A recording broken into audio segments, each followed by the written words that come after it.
Hey guys, what's up?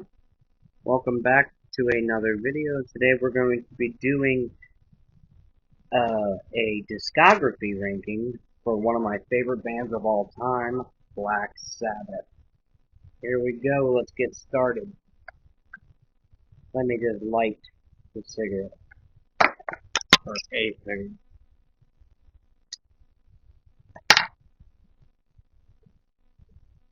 Alright, I got my list right here.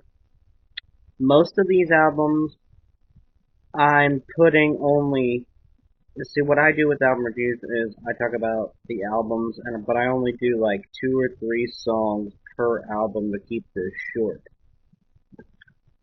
I'm a big Black Sabbath fan. I love Black Sabbath. I love Deep Purple. I like a lot of 70s, 80s, 90s stuff, mainly 80s and 70s stuff a lot. So today we're going to be talking about one of my favorite bands of all time, right next to Dream Theater. Dream Theater is another one of my favorite bands of all time, and I need to do a discography ranking for their albums as well, and I will do that next, probably. Alright, here we go.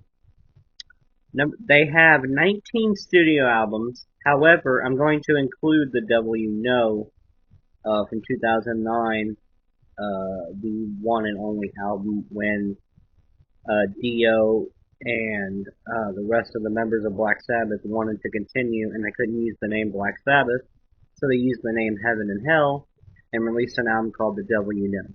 So I'm going to count 20 studio albums, and I like a fair chunk of these. I like a lot of the early stuff with Ozzy, and quite a bit of and most of the Dio stuff. Alright, here we go. Number 20 is going to be Forbidden, which was released in 1995. Now, I don't really like this album at all.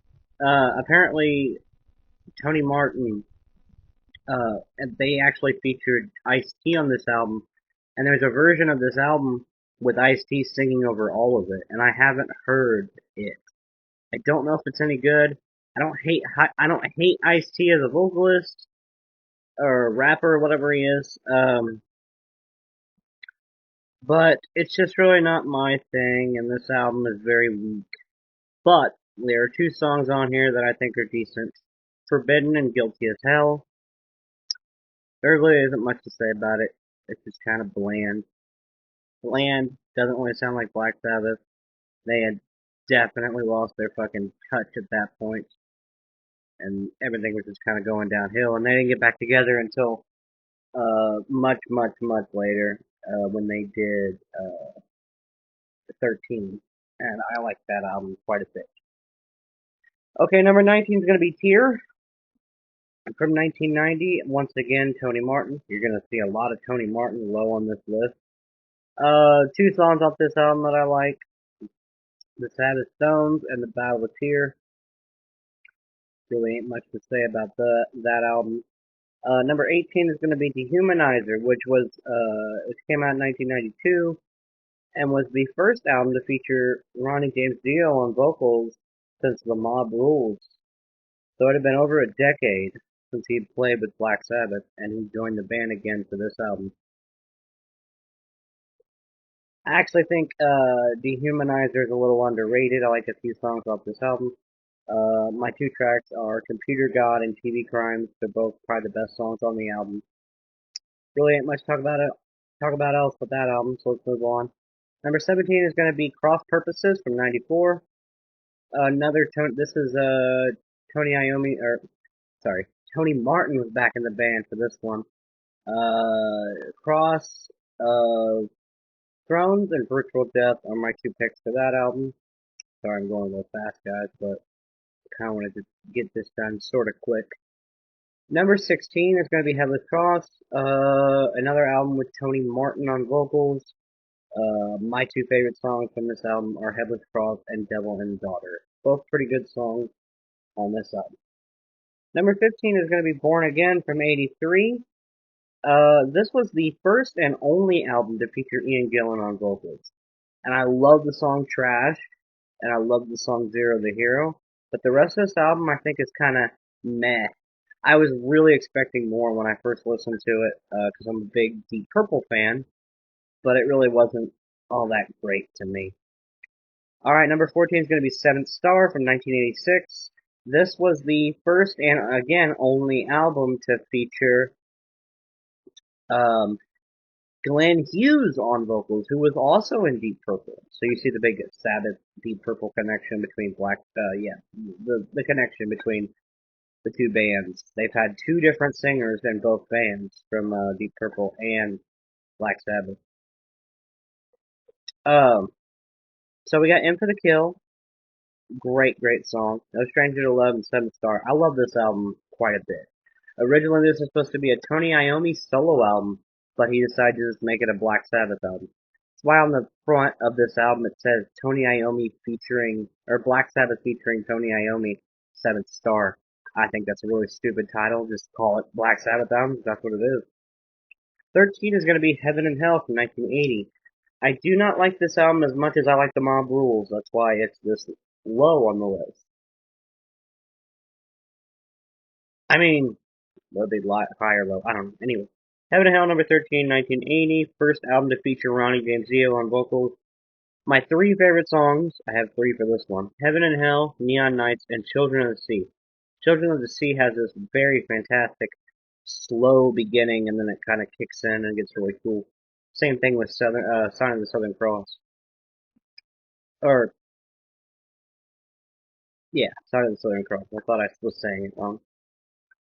Okay, number 12 is going to be Technical Ecstasy. Not huge on this album. It was one of the last to feature Ozzy. 1976 is when it was released. I like two songs off this album, Backstreet Kids and You Won't Change Me. Other than that, it's kind of weak in my opinion. Number 11 is going to be Never Say Die from 1978, the last album to feature Ozzy until 13, many years later. And I like two songs off this album as well. Very, very, very shitty album. Not big on this album at all, but I like Never Say Die and Tony Blade. Two really good songs on this album. Okay, now we're getting to number 10. Number 10 is going to be Sabbath Bloody Sabbath. We're getting to the good stuff, guys. 1973. Oh my god, it's one of the best Sabbath albums of all time. Sabbath Bloody Sabbath, A Natural Acrobat, and Fluff are absolutely amazing songs on this album. Great, great stuff. Number 9 is going to be Mob Rules from 1981. I love this album from beginning to end. This was the second and last album with Dio until Dehumanizer. The Mob Rules, Turn Up the Night, Sign of the Southern Cross. Oh, just this whole album is really, really, really good. There are probably other songs on this album I could have named, but those are my top three. Number 8 is going to be Volume 4 from 1972, the fourth album with Ozzy. Really, really, really awesome album again. Supernaut, great song. Snowblind is one of my favorite songs of all time, let alone favorite Black Sabbath tune. 3 is going to be Tomorrow's Dreams. I could even do fourth. I would put Strength. I would put Changes on here because even though I don't really need to hear it again, it's still kind of a nice iconic song. So yeah. Number 8, Volume 4. Number 7 is going to be Heaven and Hell. Heaven and Hell, the 2009 album, the one and only album, the last album that Dio would ever do before he would pass away from cancer, unfortunately. And this album is relatively decent. It totally sounds like a Black Sabbath album. It's pretty good. Two songs I really like on this album are Bible Black and Rock and Roll Angel. I like more, but I'm only going to name two because I want to get this going pretty quick. So yeah, that's number 7. Number 6 is going to be Master of Reality, 1971. Third album with, Ozzy on vocals. I love this album. All of it's great. Children of the Grave, After Forever, and Embryo are my top 3 for that album. Just freaking amazing. Really, really, really good stuff.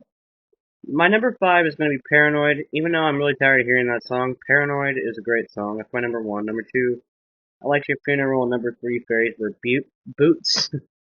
Buttes. I also forgot War Pigs. I'm going to throw that in there as well. Number 4 is going to be The Eternal Idol. I actually like this album quite a bit. It's probably my favorite Tony Martin album. That's why it's my number 4. So from 1987, I don't remember which Tony Martin album it was. I can't remember the number.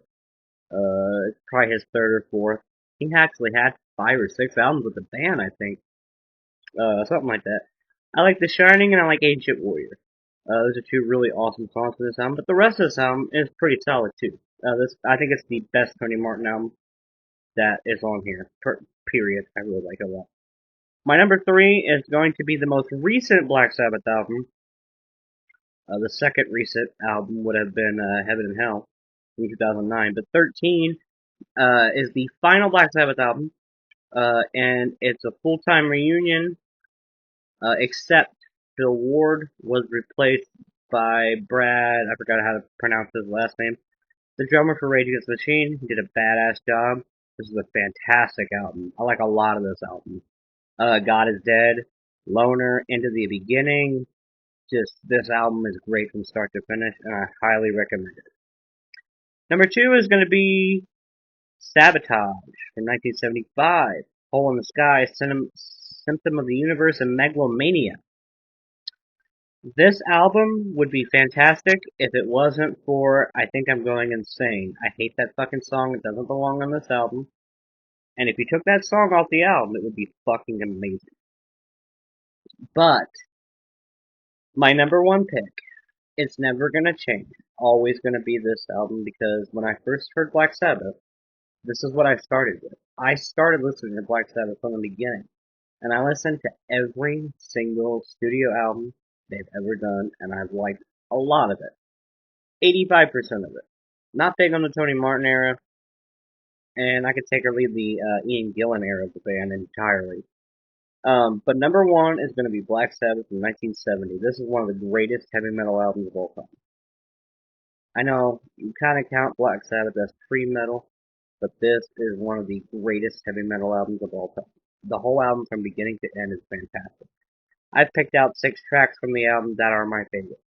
Black Sabbath, the slow, dark, melodic, just crazy, scary almost intro with the rain and shit. And then it kicks in that super easy to play riff, which of course I don't know how to play it, but I know it's easy to play. It's one of the easiest fucking things to play. Then we get NIB, amazing. Behind the Wall of Sleep. Sleeping Village is actually the creepiest song I've ever heard. I'm not the first person to say that, but Evil Woman, it's a cover of a Crow song. And Wicked World.